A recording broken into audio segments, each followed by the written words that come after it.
Salut la compagnie, on se retrouve pour une vidéo un petit peu spéciale puisque début août de cette année j'ai fêté mes 10 ans de véganisme. Qu'est-ce que ça veut dire 10 ans de véganisme? Eh bien ça veut dire que depuis 2014 je n'ai consommé aucun produit d'origine animale, en tout cas pas de façon volontaire, et que j'ai essayé dans les autres sphères de ma vie de ne pas participer à l'exploitation et à la consommation d'animaux, que ça soit du point de vue vestimentaire, du point de vue cosmétique, du point de vue hygiène, du point de vue de mes loisirs. La définition du véganisme, je le rappelle, c'est faire du mieux qu'on peut pour ne pas exploiter ou participer à l'exploitation des animaux, que ce soit dans la sphère alimentaire, la sphère loisir, la sphère vestimentaire. Donc il n'y a aucune notion de perfection parce que c'est tout simplement impossible dans une société spéciste de ne pas y contribuer d'une façon ou d'une autre. Mais en tout cas, j'essaye depuis 10 ans que cet impact soit le plus minime possible. Je vous ai ouvert une boîte à questions sur Instagram, ça a donné lieu à de très nombreuses questions sur cette transition, sur ces 10 années, sur ce bilan. Donc je les ai regroupées en 20 questions.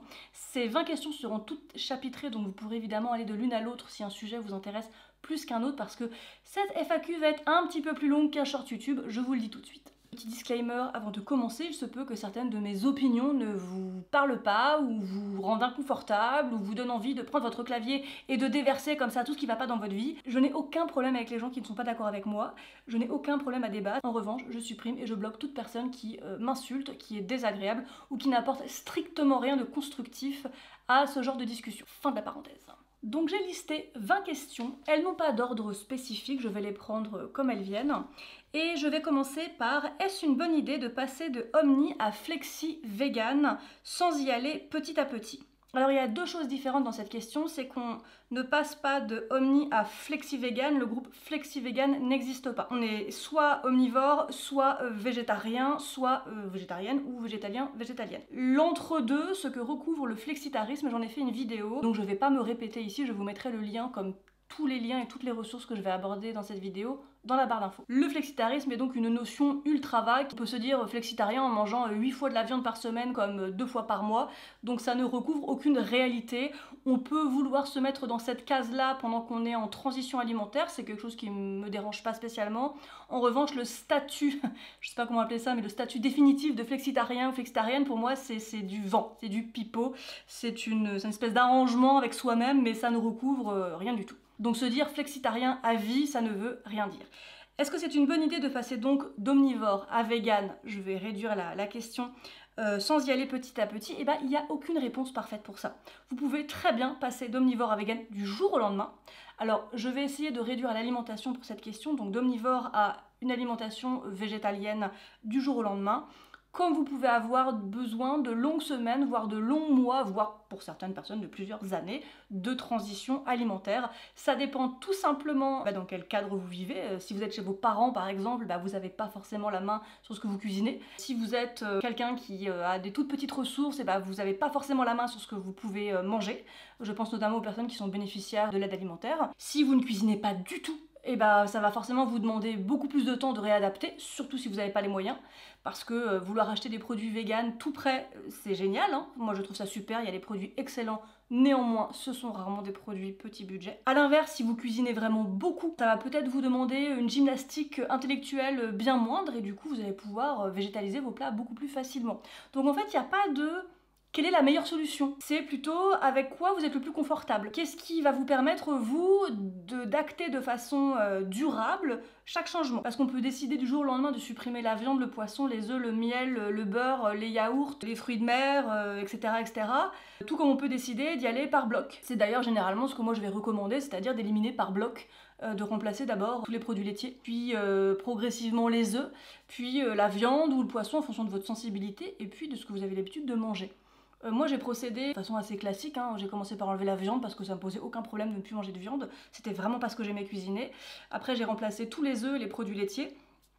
Les œufs, ça a été un bloc beaucoup plus difficile pour moi parce que je suis pâtissière de métier, en plus c'était mon métier, j'étais traiteur, donc il a fallu que je réapprenne toute seule. À l'époque il y avait strictement rien comment faire des génoises, des gâteaux, des entrebets de réception, donc on va dire que ça a été une formation accélérée, transition accélérée, parce que j'avais pas le choix. Et puis j'ai fini par arrêter le poisson en dernier parce que j'adorais le poisson et parce que j'étais en complète dissonance cognitive avec ça. Pour moi les poissons ne ressentaient rien, j'avais une connaissance zéro sur le monde de la mer. Il a fallu que je fasse des recherches pour lire noir sur blanc que oui, les poissons souffraient exactement de la même manière que tous les autres mammifères que j'avais décidé de ne plus exploiter. Donc en fait c'est un cheminement personnel et on peut pas faire du copier-coller, c'est pas possible en fait. On a tous un parcours différent.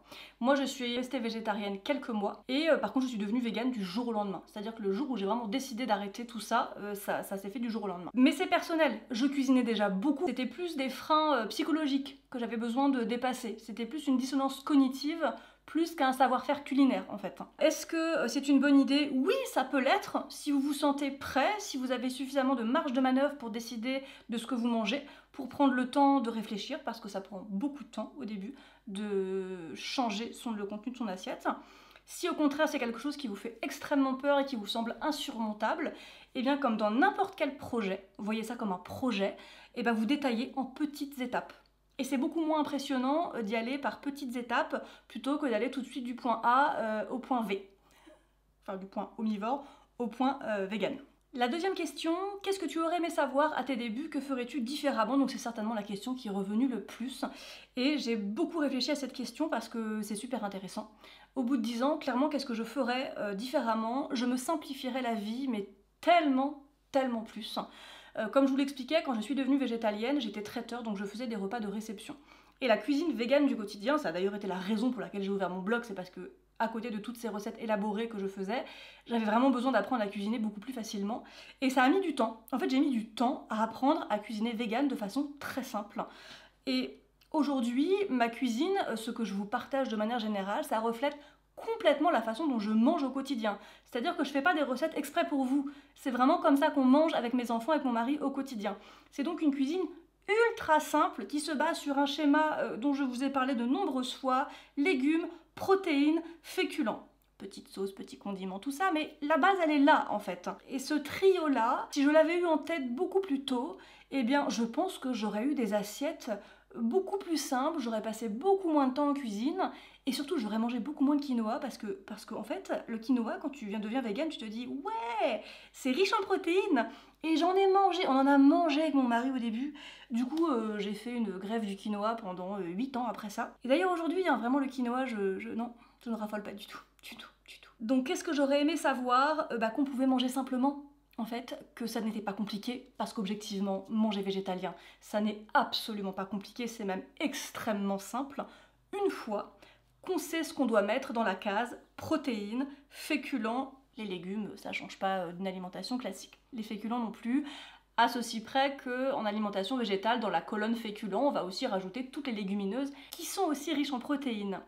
Et ça a l'air compliqué, mais en fait, ça facilite tellement la vie une fois qu'on a compris ça. Parce que du coup, c'est beaucoup plus simple de composer des assiettes. Une cuisine beaucoup plus simple, et j'aurais accroché dans les placards de ma cuisine des listes d'aliments à assembler les uns avec les autres de façon beaucoup plus efficace, sans me prendre la tête. Je vais barrer au fur et à mesure, sinon je risque de vous réexpliquer 2 fois la même chose, ce qui serait un petit peu dommage vu qu'il y a déjà 20 questions. Une question qui est énormément revenue, et je ne vais pas m'attarder dessus, c'est quel complément prévoir. Je vous mettrai en barre d'infos, je vous ai fait un article ultra complet sur la vitamine B12 qui est le seul et unique complément obligatoire à prendre quand on réduit sa consommation de viande. Donc même avant d'être vegan, avant d'être végétarien, vous commencez à réduire votre consommation de produits animaux, donc viande, poisson, et bien vous commencez déjà à vous supplémenter en vitamine B12. Donc ça, je vous mets toutes les informations, les marques, les posologies, le pourquoi du comment en barre d'infos. Ensuite, en fonction de votre situation, il est possible de se complémenter en oméga 3, en iode. Moi je vous recommande systématiquement de faire une prise de sang, d'avoir un suivi médical. On ne prend pas des compléments alimentaires comme si c'était des bonbons, et c'est un petit peu la mode aujourd'hui de se dire je fais une petite cure de ci, une petite cure de ça au cas où. Il faut savoir qu'il peut y avoir des surcomplémentations. Je pense notamment au calcium, on peut tout à fait faire de l'hypercalcémie qui est hyper négative, donc on ne prend pas un complément alimentaire comme ça sans qu'il y ait une carence avérée. C'est quand même beaucoup mieux de se renseigner avant. Il y a un autre complément alimentaire mais qui n'est absolument pas propre au végétalisme qui est la vitamine D, et là une énorme partie de la population devrait se supplémenter au moins tout l'automne et l'hiver en France, mais ça n'est pas propre à l'alimentation végétale. En revanche, ce qui va être propre à l'alimentation végétale dans le cadre de la vitamine D, c'est de prendre une vitamine D qui soit d'origine végétale, puisque la vitamine D que l'on va vous recommander systématiquement par exemple quand vous avez des enfants, c'est de la vitamine D qui est issue de la lanoline, donc de la laine des moutons. Or, aujourd'hui, on trouve de la vitamine D qui est issue de végétaux et qui est tout aussi efficace. Donc ça rejoint une autre question qui est comment faire pour les besoins en calcium, en fer et donc en oméga 3. Et bien là aussi vous avez sur mon site un lot d'e-books que j'ai rédigé avec une diététicienne nutritionniste, donc Marie-Gabrielle Domizzi, avec qui j'ai travaillé toutes les parties nutrition, puisque c'est son métier et ça n'est pas le mien, sur mes e-books qui traitent de ces sujets-là, et vous allez savoir effectivement dans quels aliments est-ce qu'on peut trouver ces ressources, comment se complémenter. C'est un lot d'e-books à petit prix qui vous permet vraiment de vous rendre compte que c'est pas compliqué en fait. Mais c'est vrai que quand on démarre, on a tendance à se dire il faut manger varié, il faut manger de tout. Ce sont des termes complètement abstraits quand on n'y connaît rien. Donc là, vous allez avoir toutes les informations dont vous avez besoin pour équilibrer votre alimentation au long cours. Ça sert à rien de chercher le repas parfait 3 fois par jour, 7 jours sur 7. Strictement à rien. Vraiment, l'équilibre alimentaire se fait sur plusieurs jours. Pas de stress avec ça. Et on a accès aujourd'hui à énormément de ressources ultra qualitatives. Quel a été le plus long dans ta transition alimentaire? Alors comme je vous le disais tout à l'heure, ça a été le poisson. On manque aujourd'hui énormément d'informations sur la mer en fait, la vie de la mer, les habitants de la mer, des océans, des rivières. C'est pas qu'on en manque dans le sens où ça n'existe pas, c'est dans le sens où ça n'est pas suffisamment mis en avant. On va être beaucoup plus sensible au sort des vaches, au sort des veaux, des chèvres, des moutons, parce que ce sont des animaux qui sont parfois mignons, ou en tout cas qu'on a l'habitude de côtoyer, et du coup la transition elle se fait beaucoup plus facilement. Or, le nombre d'animaux qui meurent le plus chaque jour, ce sont les poissons. Ce sont les poissons qui sont pêchés en millions de tonnes chaque année et il y a beaucoup moins de communication. Et comme je vous l'expliquais, ce ne sont pas des animaux qui vont générer de l'empathie chez nous. Alors oui, on va avoir de l'empathie pour des baleines magnifiques, pour des poulpes gracieux, pour des animaux qui sont beaux. Mais pour tout le reste, qui est donc vraiment le plus important en nombre, en quantité, les crustacés, les poissons, etc., et ben on est moins sensibilisé et on est moins sensible, ça va de pair en fait. Donc c'est pour ça que j'ai mis beaucoup plus de temps. Mais en fait, quand on veut vraiment être aligné avec ses convictions, on se rend compte qu'on ne peut pas logiquement arrêter de consommer de la viande parce que ça sous-entend une exploitation dans tous les cas, une mort atroce de toute façon pour ces animaux-là, et continuer à manger des poissons qui de toute façon vont aussi souffrir lors de leur mise à mort et dont on peut tout à fait se passer aujourd'hui. Donc quelque part, j'ai presque envie de vous dire, parce que c'est comme ça que j'ai réagi moi, même si vous n'avez pas d'empathie pour ces êtres vivants-là, pour des poissons, pour des thons, des maquereaux, des sardines, et ben en fait, on peut pas être carré dans sa tête si on mange l'un et pas l'autre, c'est pas possible. Donc les gens, moi, qui me disent j'ai arrêté de manger de la viande mais je mange un peu de poisson, j'ai juste envie de dire pourquoi? Pourquoi? C'est une vraie question. Et je pense que vous allez arriver au même cheminement que moi, ça n'est pas logique. Ça ne repose sur rien. Donc peut-être que pour vous, et bien comme pour moi, ça sera une étape un petit peu plus longue, et peut-être que pour certaines personnes, ça sera la charcuterie, ou peut-être que ça sera la viande, ou peut-être que ça sera le fromage. On a tous un rapport différent à l'alimentation, c'est pour ça qu'il n'y a pas de modèle préétabli. Mais moi, j'ai mis beaucoup plus de temps, effectivement, enfin beaucoup, en quelques mois quoi, à arrêter le poisson. Qu'est-ce que tu trouves difficile aujourd'hui en tant que végane dans la société actuelle? Alors, le prix des aliments transformés, je trouve ça difficile, parce qu'il y a des choses très très bonnes aujourd'hui, vraiment. Mais nous sommes 5, donc il y a plein de produits que j'ai jamais goûtés ou qu'on n'achète jamais pour nous 5. Et je pense notamment à tout ce qui va être des produits pour le barbecue. Alors ça, on va les acheter au kilo. Je pense aux merguez et aux chipolatas à pivot qui sont fabuleuses, qui sont vraiment excellentes. Il y a des tas de nuggets très très bons. Mais tout ce qui va être steak, il y a des très bons steaks, genre Accro, la marque Accro en grande surface fait des steaks mais incroyables. Ça c'est pas possible quoi, 4 € les 2 steaks, on est 5. Donc je trouve ça difficile, et en même temps je ne critique pas ces prix parce que c'est la logique de l'offre et de la demande, et que la demande, bien évidemment, elle est moins importante aujourd'hui que tous les produits carnés. Il y a cet aspect-là pour l'alimentation carnée, mais c'est aussi valable pour tous les produits laitiers véganes de qualité. Je pense au fromage affiné, notamment essentiellement d'ailleurs, ou au beurre artisanaux vegan. On est sur des produits extrêmement chers, tout simplement parce que c'est une filière qui n'est absolument pas subventionnée. Là où la filière laitière en France est extrêmement subventionnée. Si vous allez en magasin et que vous deviez payer le vrai prix de votre fromage, le vrai prix de votre brique de lait ou de votre beurre, ça serait 3 à 4 fois le prix que vous payez aujourd'hui. Absolument pas les tarifs qui sont proposés, tout simplement parce que les prix sont bloqués déjà par la grande distribution et qu'ensuite c'est une filière qui est extrêmement subventionnée. Donc le jour où peut-être il y aura à la fois plus de demandes et peut-être une subvention aussi pour développer la filière végétale, là on aura des prix beaucoup plus abordables. Mais c'est effectivement quelque chose que je trouve difficile. Alors, ça ne m'empêche absolument pas de vivre, ce ne sont pas du tout des produits qui sont courants dans nos assiettes à la maison. C'est, je dirais, une difficulté parce que ça faciliterait un peu plus la vie. Ça allègera un petit peu la charge mentale de dire je peux faire le stock de saucisses, de jambon vegan, de steak, de lardons, sans devoir regarder à la dépense spécialement à chaque fois. Le deuxième point que je trouve extrêmement difficile aujourd'hui, et ce depuis le début, c'est la pauvreté créative des restaurateurs et des restauratrices. Et ça, c'est quelque chose que je trouve assez lamentable en France, dans le pays de la gastronomie. Je trouve pathétique que si peu de restaurants fassent l'effort de proposer une offre digne de ce nom. Je vous apprends rien, hein, mais bon, la plupart des restaurants qui proposent un plat végé, et je dis bien végé parce que c'est rarement vegan, c'est soit full fromage. Quand c'est vegan, ça va être souvent un plat sans protéines, ou alors un plat avec que des légumes, ou alors on va se retrouver avec un plat de pâtes. Voilà, je trouve vraiment que dans un pays qui se gargarise de sa gastronomie, que c'est vraiment, vraiment pathétique que si peu de chefs fassent l'effort d'aller rechercher des recettes nouvelles. Je dis oui, mais ça prend du temps. J'ai été restauratrice, j'ai été chef de cuisine quand même 10 ans, donc oui, effectivement, ça prend du temps de chercher des recettes. Mais en fait, quand vous avez un restaurant, de base, vous cherchez des recettes pour améliorer votre carte, pour la modifier, pour la faire l'adapter à chaque saison. Donc en fait, on peut très bien aller sur Internet et prendre des plats tout simples, parce qu'il n'y a pas besoin de réinventer la semoule. Si vous avez une brasserie, vous n'allez pas proposer un repas gastronomique. Si vous faites une pizzeria, vous n'allez pas proposer un plat qui n'a rien à voir avec votre carte. Donc oui, on peut tout à fait aujourd'hui avoir des plats véganes de qualité. Je ne vous apprends rien. Je trouve qu'il y a des blogueurs et des blogueuses, mais tellement plus créatives, que c'est dommage. Voilà, c'est dommage. Donc on peut dire oui, mais c'est quand même bien. Non, je suis désolée. Moi, en tant que cliente, en tant que consommatrice, quand je vais dans un restaurant, je vais pas aller féliciter le chef ou la chef qui va me proposer une galette à la tomate, une pizza aux légumes, ou en plat vegan du quinoa avec de l'avocat du Pérou, et une belle salade verte qui va prendre les 3/4 de l'assiette. Et j'exagère à peine. Donc oui, ça c'est vraiment quelque chose que je trouve très difficile. Et encore une fois, je ne sors pas beaucoup au restaurant, parce que même si c'était le cas, de toute façon financièrement à 5, le restaurant c'est très très rare. Mais moi quand je mange toute seule à l'extérieur, ou quand j'ai envie d'aller avec une copine, ou même de se prendre un petit sandwich vite fait dans la rue des fois quand on se balade avec les enfants, ça c'est pas possible encore aujourd'hui. Ça c'est impossible. Et en 2024, je trouve ça quand même assez honteux. Je trouve ça assez honteux.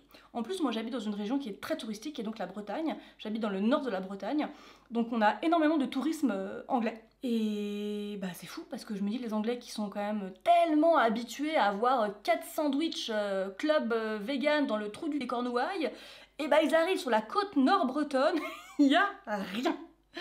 Rien.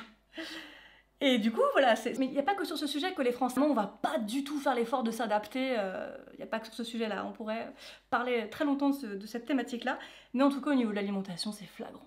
C'est vraiment flagrant. Et en tant que personne qui adore manger, qui adore la table, mais je serais plus que ravie d'aller donner mes sous à un restaurant qui n'est pas vegan, mais qui va proposer une offre vegan digne de ce nom. Est-ce qu'il y a des goûts, des produits ou des aliments, des textures qui te manquent? Et bien figurez-vous que j'ai réfléchi à cette question longtemps, et non, aucun. Honnêtement, je retrouve absolument tout aujourd'hui. Grâce au tofu, au seitan et au tempeh, j'ai des aliments protéinés qui ont de la mâche, on peut faire des textures effilochées, on peut faire des textures fondantes, on peut faire des textures frites. Moi j'adore ce qui est frit. Bon bah les légumes ça change pas grand chose. On trouve des fromages à fondre qui sont tout à fait corrects, voire même très bons pour certains. Pour les fromages affinés, on trouve des produits exceptionnels qui ne sont pas abordables, donc grand public, c'est un peu dommage, mais bon, voilà, je vais pas redire ce que j'ai déjà expliqué tout à l'heure. En termes de dessert, aujourd'hui, bon bah voilà, on fait la même chose, enfin c'est incroyable ce qu'on fait en pâtisserie fine vegan, hein. On fait des macarons, des entremets, des biscuits, il y a même de la pâte à choux, enfin on fait tout en fait, hein. Donc il n'y a pas de texture qui me manque. Peut-être des petits produits, mais enfin là ça relève vraiment plus de l'anecdotique. J'aimerais bien trouver des biscuits à la cuillère en grande surface pour faire des charlottes, vite fait par exemple, sans me dire il faut que je fasse des biscuits à la cuillère. C'est peut-être ce genre d'aide culinaire qui manque un petit peu aujourd'hui, mais ça va venir en fait. Ça va venir parce que d'année en année, l'offre végane de produits, elle s'étoffe de plus en plus, et que ça va venir. Donc c'est pas grave, je fais une charlotte spéculoos en attendant. Ou quand j'ai vraiment la niaque, je fais mes biscuits à la cuillère. Je trouve des brioches aujourd'hui et des pains au chocolat croissants vegan en grande surface par exemple. Pas partout, je sais. Mais on peut les commander en ligne dans ces cas-là. En gros, ce sont des produits de longue conservation, hein. Donc ouais, je vais dire que c'est plus des petites choses qui pourraient, voilà, agrémenter, faciliter le quotidien, un peu comme les simili-carnets dont je vous parlais tout à l'heure. Mais c'est pas un réel manque en fait. J'ai pas de manque là-dessus. J'ai envie de quelque chose qui ait une texture d'effiloché, un peu de pulled pork, je vais me faire du 7 ans effiloché. J'ai envie de petites bouchées frites, bah, je vais me faire du tofu frit. J'ai envie de tranches style un peu bacon grillé. Bon, déjà on trouve du bacon vegan maintenant, de la marque La Vie qui est très bien, mais sinon je vais me faire du tempeh émincé à la mandoline. Voilà, en fait, non, je trouve qu'il n'y a pas de frein aujourd'hui. As-tu déjà fait des entorses au véganisme volontairement ou involontairement? Alors, involontairement, très probablement. D'ailleurs, oui, c'est même tout à fait probable quand je prends des médicaments. Quand je vais boire du vin, parfois au restaurant, bah, il n'y a pas de label, les gens savent pas. Donc oui, certainement que ça m'est arrivé, effectivement, de manger, ou de boire, ou de consommer des produits qui ne sont pas du tout véganes. Volontairement, non, jamais en 10 ans. Et je dis pas ça par fierté, en fait. C'est juste que mes convictions sont tellement ancrées pour moi que c'est un non-sujet, le véganisme. Mais je vais y revenir après sur ce point-là. Je fais un petit aparté dans la vidéo parce que je suis en plein montage et en fait je suis en train de vous dire des bêtises parce que si, et d'ailleurs j'en ai parlé dans ma vidéo sur la pureté végane, je mange parfois des figolus pas véganes quand je vais chez ma maman parce qu'elle a pas toute sa tête, qu'elle oublie. C'est que j'aime bien les figolus, des fois elle achète des figolus de la marque pas figolus, enfin pas lu quoi. Et j'ai pas envie de me prendre la tête avec elle là-dessus. Parce que je trouve ça ridicule, parce que ça n'a aucun impact sur rien que je mange 2 figolus tous les 15 jours, 3 semaines, qui ne soient pas vegan. Voilà, donc je pense que c'est à peu près tout. Mais bon, je voulais être honnête quand même, parce qu'en plus j'en ai parlé dans une vidéo, de ces petits détails, de ce que la pureté végane peut faire à certaines relations, alors qu'au demeurant, ça n'a d'impact sur rien, quoi.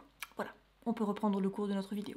Il n'y a pas de frustration, il n'y a pas de manque, il n'y a pas de tiens, il y a un petit bout de fromage, là je vais aller goûter en fait. Pour moi, ce sont même plus des aliments interdits, c'est des aliments qui rentrent plus dans le spectre de mes possibilités. Donc en fait, je m'en fous. On peut pas être un ou une végane parfaite, c'est pas possible. Quelles sont tes attentes du monde végane? Alors j'ai trouvé intéressante cette question parce qu'elle peut être comprise de 2 façons différentes. Qu'est-ce que j'attends du monde pour les véganes?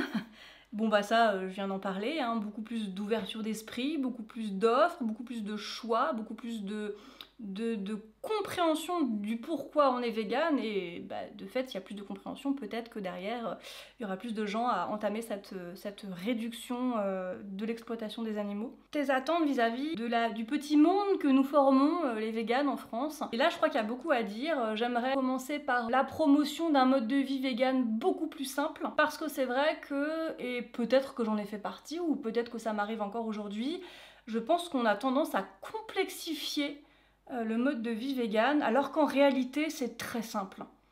Ça demande, oui mais comme n'importe quel changement, ça demande au début du temps. C'est indéniable. Ça demande du temps, ça demande des ressources, c'est indéniable. Mais une fois qu'on est dedans, c'est pas compliqué à vivre en fait. Et c'est cette question c'est un non-sujet pour moi aujourd'hui que je voulais aborder avec vous, c'est que je ne me pose plus la question aujourd'hui de je suis végane, comment je fais? Je suis végane, c'est une partie de moi, ça ne me définit pas complètement. Je suis féministe, je suis antispéciste, je suis antiraciste. Voilà, il y a plein de choses qui me définissent. Le véganisme est une partie de moi et ça ne guide pas toutes mes actions au quotidien. Enfin, en tout cas, ça ne les guide plus parce que je sais où aller, parce que je sais comment m'orienter dans le monde avec ce prisme-là. Donc, j'aimerais qu'on simplifie les choses. Que ouais, quand on n'a pas d'argent, on peut cuisiner vegan sans acheter des tas de produits transformés. Que oui, quand on n'y connaît rien en cosmétique ou quand ça ne nous intéresse pas, on n'est pas obligé d'aller lire tous les logos partout. Il y a des gens qui font ça très bien, on peut se reposer sur ces personnes-là, ou on peut simplifier tout simplement sa façon de consommer ces produits-là. On peut très bien choisir d'avoir des loisirs qui ne reposent pas sur les animaux, je pense aux aquariums, je pense aux zoos, par exemple au cirque, aux courses de chevaux... Voilà, aux épreuves sportives qui impliquent des chevaux, on peut très bien ne plus les regarder, c'est pas quelque chose qu'on va s'arracher parce qu'il y a autre chose en fait à côté. Donc je pense qu'il faut vraiment que la sphère végane, on soit... alors, bienveillant, c'est vraiment un mot que j'aime pas trop, qui est très fourre-tout, mais plus simple. Plus simple, en fait. Parce que la question de base, si elle est complexe, son application, elle est pas complexe. Voilà, elle demande du temps. Je me répète, je sais, je me répète. Mais c'est pas compliqué au quotidien. C'est ça que je veux dire. Mes attentes du monde vegan, plus d'ouverture d'esprit, plus de simplicité dans la communication, dans les recettes proposées, dans les alternatives proposées. Ça, je pense que c'est très important. Quels sont tes prochains défis en cuisine personnelle? Eh bien, effectivement, chaque année, je me lance des petits défis personnels. Il y a quelques années, ça a été de cuisiner beaucoup plus avec des épices, que j'utilisais de façon assez basique, des épices de pas très grande qualité d'ailleurs. Donc je m'y suis mise.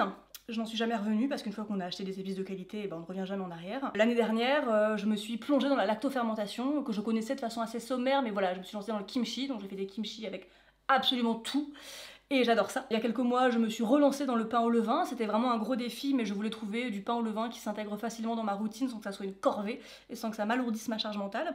C'est chose faite. Donc mes prochains défis, ça va être d'explorer encore plus la cuisine du monde. Moi, je suis pas une grande amatrice de cuisine française de base, véganisée non plus, c'est pas mon délire, quoi.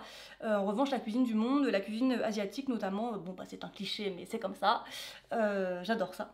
J'adore ça. Et puis de continuer à pratiquer la boulangerie que j'adore. Voilà, j'adore. Je dis beaucoup j'adore. Mais l'idée de ces petits défis, c'est d'améliorer des choses que l'on aime déjà et puis surtout de considérer ça aussi comme des passe-temps, des loisirs. Parce que bah, quand on a une organisation familiale de la cuisine, on est toujours en train de réfléchir, de chiffrer, de planifier, d'organiser. Et que parfois se fixer comme ça des petits défis qui n'ont pas d'autre but que de nous faire plaisir, où il n'y a pas d'attente derrière, et bah c'est vachement chouette. Donc voilà, cette année, enfin cette fin d'année 2024 et donc l'année 2025, je vais continuer d'approfondir mes connaissances en cuisine asiatique. C'est vaste l'Asie, je sais, mais j'ai déjà bien exploré la cuisine coréenne, la cuisine japonaise un petit peu, donc il me reste beaucoup de pays encore à faire. Bon, je me rends compte que j'ai regroupé des questions en vous répondant. Pas grave, c'est bien. Comment gérer les voyages à l'étranger quand on est vegan? J'ai envie de vous dire, vous partez du pays où c'est le plus dur de manger vegan. Donc de base, vraiment sincèrement, hein, je pense que c'est plus facile de manger vegan à peu près n'importe où, à part en France. Donc moi j'ai voyagé en Italie, j'ai voyagé en Angleterre, dans les pays, en tout cas limitrophes, c'est pas du tout un problème de manger vegan, quoi. Enfin dans les supermarchés ils sont bien mieux achalandés que les nôtres, les restaurants il y a quand même très souvent une offre végétale. Bon en Angleterre, de toute façon en Angleterre ils ont 12 millions d'avance sur nous sur ces sujets-là, donc c'est pas un problème, même en pleine campagne. Quand j'étais en Écosse ou quand j'étais dans les Cornouailles, pleine pampa, il y avait des petites supérettes avec une offre végane incroyable. Je pense que c'est bien, si vous organisez votre parcours et que vous avez envie de tester des spécialités du pays, bah, de rechercher les restaurants. Mais un peu comme peut-être vous le feriez si vous n'êtes pas vegan. Il y a une carte maintenant, il y a des sites, Apico notamment, mais certainement d'autres, qui vont répertorier les restaurants véganes à travers le monde ou qui ont une offre végane ou végétarienne. Donc peut-être que déjà se renseigner avant de partir, ça permet de lister quelques-uns là où vous allez.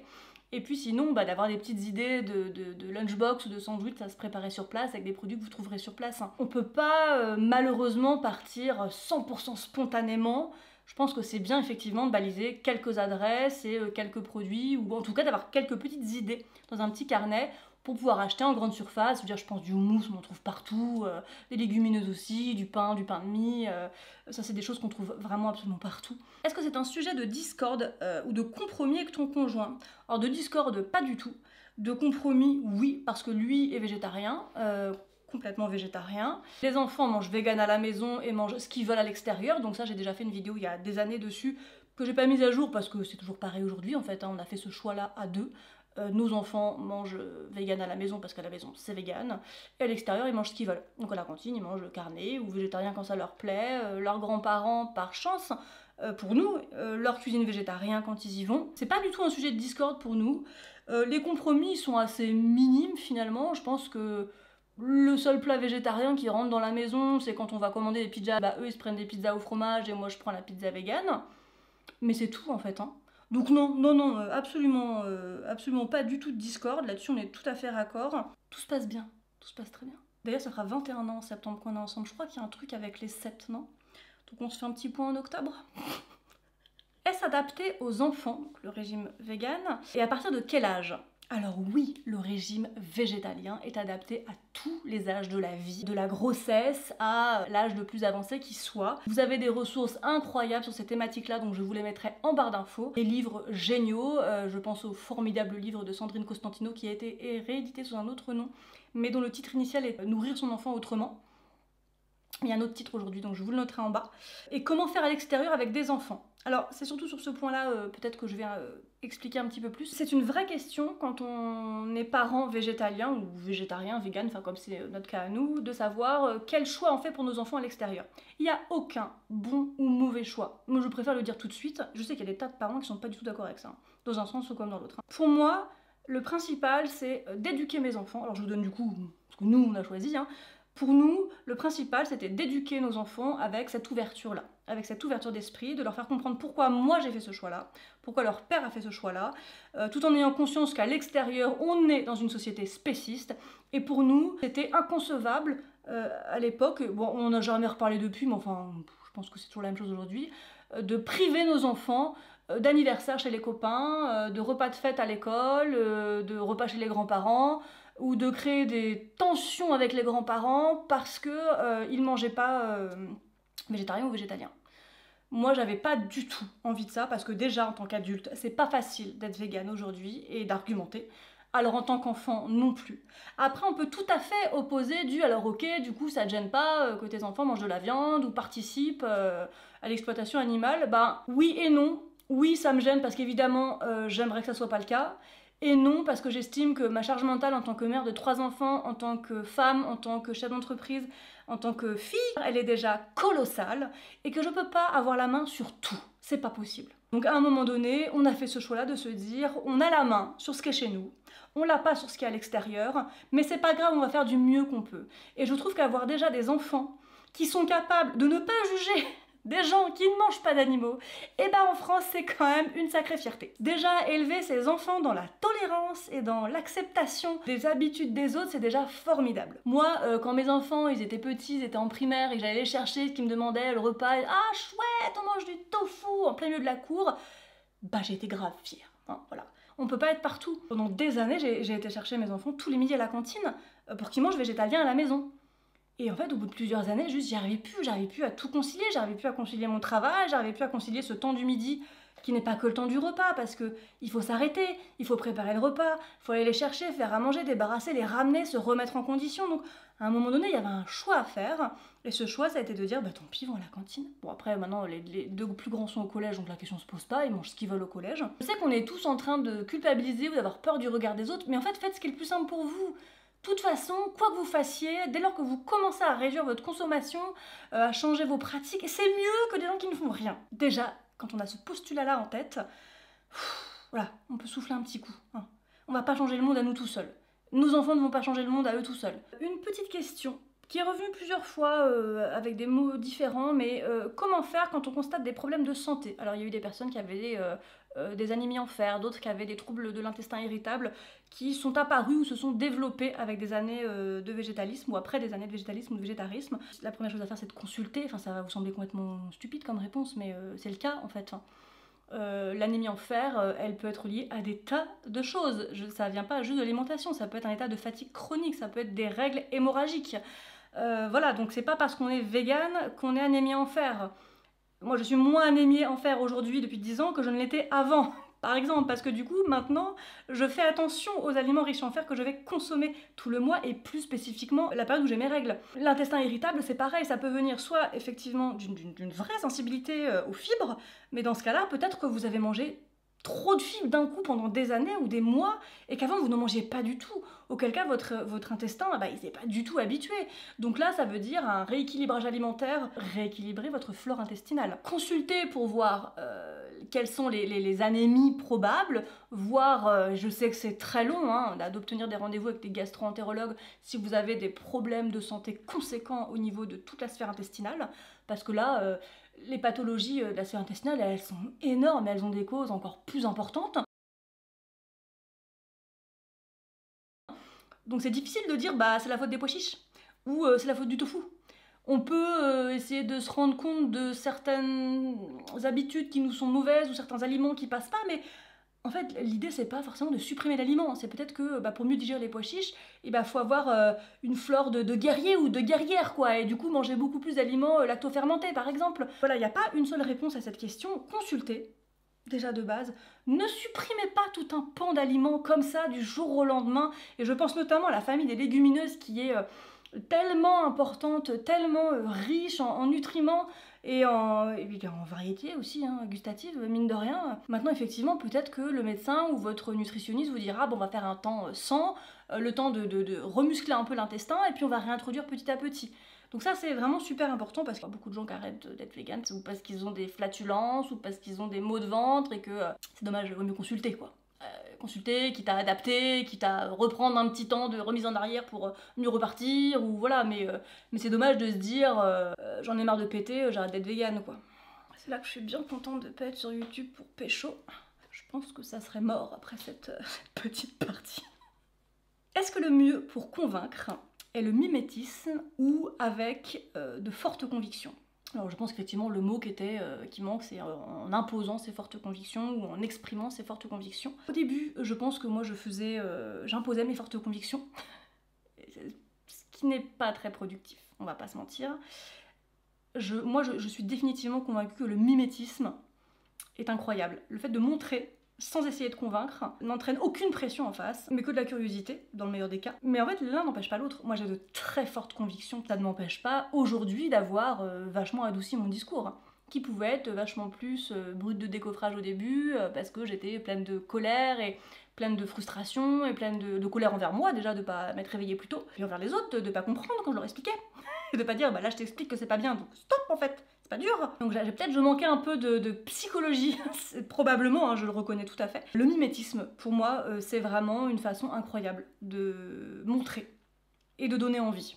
Convaincre, c'est autre chose, parce qu'on peut pas convaincre quelqu'un qui n'a pas envie d'être convaincu, ou quelqu'un qui n'est pas du tout ouvert à la chose. Ça, c'est pas possible.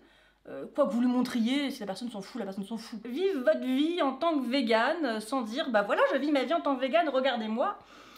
Bah ça marche. Quelqu'un qui est enfermé dans un système de croyances très solide, comme c'est le cas de la majeure partie de la population française aujourd'hui, enfin du monde de manière générale, mais bon, je vais parler pour la France, vous n'allez pas le faire changer d'avis en lui expliquant. À moins que la personne soit vraiment hyper cartésienne, hyper logique, et puis se dise, bah ok, oui c'est logique ce que tu me dis, bah d'accord, boum, je fais autrement. Enfin ça c'est une minorité de personnes.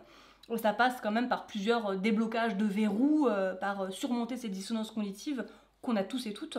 Donc pour ça, le mimétisme, c'est très bien. Et c'est là encore où j'y reviens, le fait d'être végane est un non-sujet chez moi et quand je suis avec d'autres gens, parce que c'est comme ça.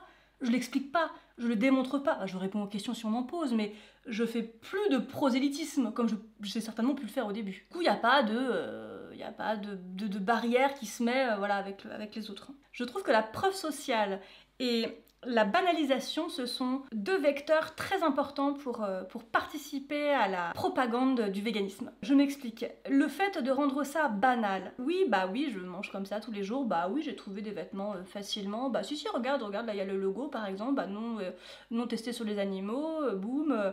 Voilà, de banaliser, de montrer simplement, bah l'autre se dit « Ah ok, c'est facile ». Et puis la preuve sociale, ben, ça va être les avis, le bouche à oreille en fait. Les avis que vous laissez sur les restaurants qui ont une offre végane, que vous laissez en dessous des livres véganes, du contenu que vous consommez par exemple gratuitement ou de façon payante. La preuve sociale de ah bah oui, bah moi je suis pas végane, mais là j'ai testé ton plat, ou bah j'ai acheté ce vêtement que tu recommandais, ou bah j'ai testé ce shampoing dont j'ai entendu parler, et bah en fait ça marche nickel, c'est top. Bah les gens du coup vont se dire ah bah ok je suis pas obligée d'être végane mais quand même peut-être je peux faire des petites choses quoi. Et ça facilite vraiment en fait l'accessibilité au véganisme dans toutes ces sphères. On peut aller encore plus loin mais là c'est pas forcément dans la vie de tous les jours. Moi je peux avoir des discussions philosophiques sur l'antispécisme. Mais ça c'est pas un truc que tu lances à table au repas de Noël. C'est pas un truc que tu lances quand t'es avec ta famille en train de te balader en ville et qu'ils s'arrêtent tous à l'épicier acheter du fromage. Il y a des moments en fait pour ça. Là, les gens sont pas réceptifs, n'ont pas envie d'être convaincus. La banalisation et la preuve sociale dans le quotidien, pour moi, c'est ce qui fonctionne le plus. Imposer ses convictions, ça n'a jamais marché pour quoi que ce soit, et certainement pas pour le véganisme. D'un côté, le fait d'aborder ces sujets-là avec autant de légèreté et de simplicité, ça peut avoir l'inconvénient de les dépolitiser complètement. Parce que oui, être végane aujourd'hui, c'est politique, c'est un choix politique. C'est vouloir mettre en place un projet de société dans lequel on croit, qui n'est absolument pas celui dans lequel on vit aujourd'hui, c'est-à-dire un projet de société dans lequel les animaux, les êtres vivants sentients ne sont pas exploités, ne sont pas abattus. C'est leur reconsidérer un vrai statut qui n'est pas celui d'être que l'on va utiliser à loisir, et pour nos loisirs, pour nos envies, pour notre plaisir. Donc c'est vrai que de banaliser certains sujets, ça peut avoir cet inconvénient-là, de dire bah effectivement on n'amène pas le sujet du politique, qui est beaucoup plus profond que bah là j'ai acheté des saucisses véganes, puis ce soir je vais quand même manger mon poisson pané. C'est à doser en fait, c'est vraiment en fonction des gens avec qui vous êtes, et puis on n'est pas obligé de militer dans toutes les sphères de notre vie. On peut aussi juste vivre en tant que végane sans militer tout le temps. Ça me semble indispensable de le faire à un moment donné. Mais en fait, faire le choix d'être vegan, c'est déjà militer. Demander un plat vegan au restaurant, c'est militer. Acheter un shampoing vegan, c'est militer. Militer, c'est défendre une cause, en fait. Donc, dès que vous faites un acte dans ce sens-là, c'est militer. C'est militer. Il n'y a pas besoin d'aller taper le pavé dans la rue pour militer. Il y a plein d'autres façons de le faire. Donner de l'argent à des associations qui militent avec pignon sur rue, c'est militer. Comment obtenir une durabilité dans le véganisme? C'est une excellente question. Une durabilité, ça veut dire concrètement que vous allez vivre au quotidien avec vos convictions sans que ça ne génère de la frustration, sans que vous rencontriez des obstacles en permanence. Et sachant qu'on est dans une société profondément spéciste, c'est quelque chose qui est très difficile à faire au quotidien quand on devient vegan. La seule façon pour moi d'être vegan de façon durable, c'est d'être profondément convaincu par ce que vous faites. Pourquoi vous le faites? Une fois que vous êtes profondément convaincu, vous ne vous posez plus la question. Si vous oubliez en cours de route, si vous ne gardez pas à l'esprit pourquoi vous faites ce choix-là, ces choix-là, parce que c'est une somme de choix, hein, le véganisme, et bah du coup c'est hyper dur. Parce que vous avez l'impression que tout le monde vous met des bâtons dans les roues en permanence. Et là, bah forcément on va craquer. Alors j'aime pas ce mot-là parce que c'est comme si c'était un régime et qu'on lâchait le régime. Non, et c'est pour ça que j'insiste souvent sur le fait que être vegan, c'est un mode de vie, c'est un choix de société, c'est pas quelque chose qui vous définit à l'instant T. Le plat que vous choisissez à l'instant T, il a aucun impact sur la chaîne alimentaire et sur ce qui se passe dans les abattoirs. Il y a des stocks de viande et de poisson et de fromage pour des mois. Être convaincu, vraiment, dans vos tripes, que votre raison, elle soit éthique, que votre raison, elle soit écologique, que votre raison, elle soit pour votre santé. Même si ça, c'est pour moi la raison la plus bancale, entre guillemets, de devenir vegan, parce que c'est une raison qui n'empêche absolument pas de se dire, bon allez, de temps en temps, on va se manger une petite entrecôte, oh, allez, c'est bon là, on peut se prendre un petit plateau de fromage. On peut devenir vegan pour sa santé, d'ailleurs ça a un nom aux États-Unis, l'alimentation plant-based, qui est l'alimentation 100% végétale, mais qui n'a aucune notion d'éthique en elle, aucune. Ça n'empêche absolument pas d'aller consommer des produits animaux à un moment donné. D'ailleurs, cette alimentation se réduit à l'assiette. Hein. Tout simplement, on peut être plant-based et à côté aller à l'aquarium. Vous allez me dire, oui, mais c'est rare, peut-être, mais n'empêche que ça n'empêche pas. N'empêche que ça n'empêche pas. C'est pas français ce que je dis, je suis désolée, mais bon, vous m'avez comprise. Donc être profondément convaincu et avoir pris le temps d'inscrire dans la durée vos changements. On en revient à la question du début, vaut-il mieux passer d'omni à vegan du jour au lendemain ou pas? Bah clairement, si c'est du jour au lendemain et que vous trouvez que votre vie c'est un enfer en tant que vegan, vraiment vous ne vous en sortez pas, qu'il y a une charge mentale colossale, c'est que vous êtes allé beaucoup trop vite. Donc revenez en arrière, reprenez le temps de lister vos petites étapes, ce que vous souhaitez améliorer, supprimer, changer progressivement. Et là, une fois que tout ça c'est acté, next, on passe au suivant et après vous y revenez pas, vous y revenez plus en fait. Et ça rejoint, ah non, j'avais une autre petite question, mais qui est en lien avec ça, qui est tout à fait en lien avec ça, parce que j'allais parler du fromage, qui est tout à fait en lien avec ça, parce qu'effectivement, tout le monde dit tout le temps, mais le fromage, c'est le plus difficile à arrêter parce qu'il y a une addiction au fromage. Alors il n'y a aucune addiction au fromage, je connais personne qui se relève la nuit pour manger du fromage, ou qui est en crise de tremblement s'il n'a pas mangé de fromage. Ça c'est un mythe total. En revanche, oui, le fromage est un aliment plein d'umami, qui est gras, qui est salé, qui... comme les chips hein, par exemple, personne se relève la nuit pour manger des chips, hein, et qui a en plus en France la malchance pour les animaux d'être disponible à très bas prix absolument partout, et de composer énormément de plats. Donc oui, c'est difficile d'arrêter le fromage, mais pas parce que vous allez être en manque d'un point de vue physiologique, juste parce que quand vous regardez votre menu de la semaine, vous allez vous rendre compte qu'il y a du fromage peut-être dans la moitié des plats, si ce n'est les 3/4. Et c'est ça qui est difficile en fait, c'est de remplacer un aliment qui est pas cher, qui est très facile d'emploi, qui est très goûteux en plus, et qui occupe énormément de place. Donc si vous voulez arrêter le fromage, et juste renseignez-vous pourquoi arrêter le fromage. C'est pas faut que j'arrête le fromage parce que quand on est vegan on mange pas de fromage. Non, ça va pas marcher. Ça va pas tenir la route. Je vous mettrai le lien d'un numéro que j'ai écrit exprès sur ce sujet, hein, donc sur la crèmerie végétale, et on parle du végétarisme. Parce que le végétarisme est vraiment beaucoup mis en avant comme une espèce de posture un peu bienfaisante pour les animaux, même si c'est pas parfait, quand même c'est pas mal. Et en fait c'est une posture qui est catastrophique pour les animaux, et spécialement pour les femelles.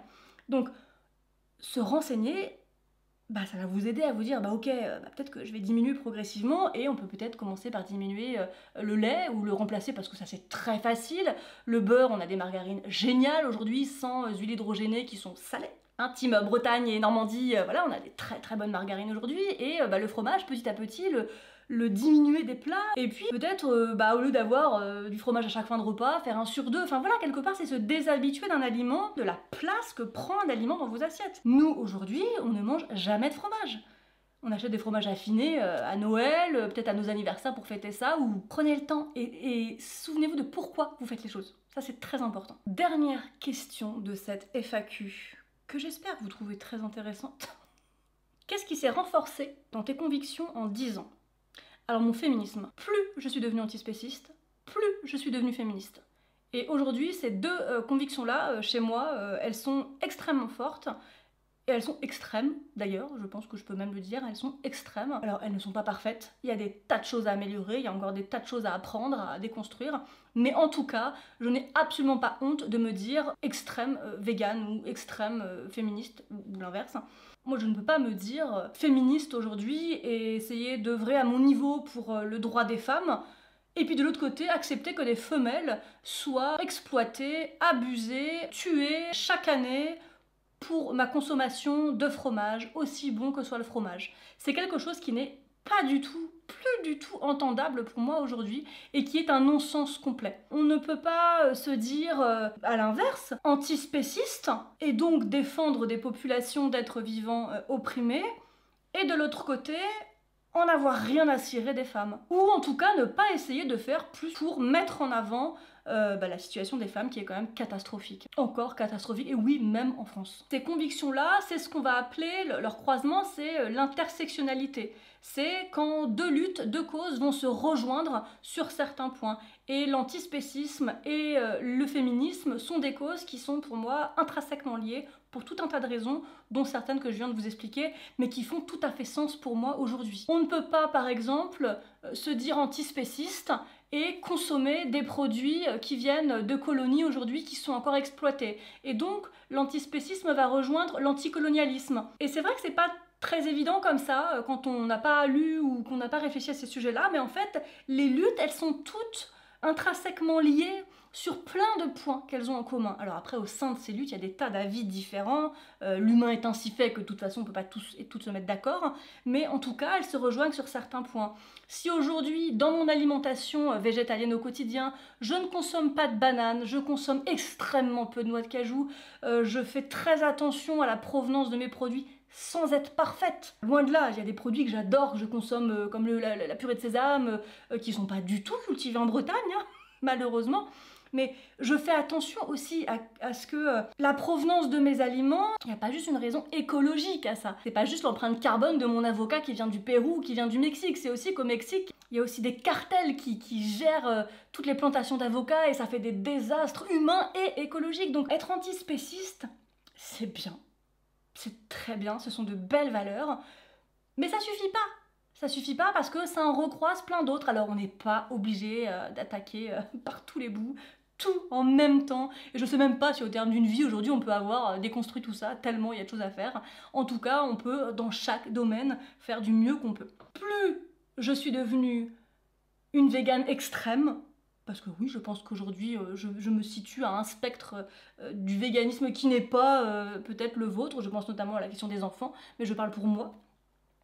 Plus mon féminisme se renforce, plus j'essaye de faire adhérer mes autres convictions, et celles que j'ai pas encore, mais mes autres connaissances, à ce mode de vie-là. C'est un sacré chantier qui demande beaucoup de temps, qui demande pas mal de charge mentale, on va pas se mentir au début. Ma conviction, c'est que c'est pas mon action à l'instant T qui est importante, c'est ce que je vous expliquais tout à l'heure. C'est pas parce qu'aujourd'hui je décide d'avoir une alimentation végane ou que je refuse un plat non vegan que je participe à l'essor du véganisme et de l'antispécisme. Tout ça, c'est du long cours en fait. Je pense que de mon vivant, je le verrai pas. Là, on est, je sais pas, les véganes en France, je crois que c'est 0,3%, peut-être 1%, et encore, non, je pense pas. Donc, faut bien avoir ça en tête, c'est qu'on va pas changer le monde à nous tout seuls, à nous toutes seules, ça va prendre beaucoup de temps. Mais ça n'empêche pas de démarrer en fait. Et c'est un peu trop facile de se dire, ah bah c'est bon, je fais déjà suffisamment, les autres, ils ont qu'à faire. Non, moi, je peux pas me regarder dans la glace si je fais quelque chose que je sais être contraire à mes valeurs. Ça, je n'y arrive pas. Donc c'est très personnel comme vision. Vous aurez pas la même, vous aurez pas la même démarche et c'est pas grave. Bon, c'était un petit peu dense comme FAQ. J'espère que ça aura pu vous donner des pistes de réflexion. Ça se trouve, vous vous êtes retrouvé dans certaines situations ou à l'inverse, vous n'êtes pas du tout là et j'espère que ça pourra vous aider à vous faire avancer en tout cas. Si vous avez besoin que j'explicite davantage de points, n'hésitez surtout pas, comme d'habitude en commentaire, à laisser un petit pouce également, ça soutient la chaîne et je vous dis à la prochaine. Ciao!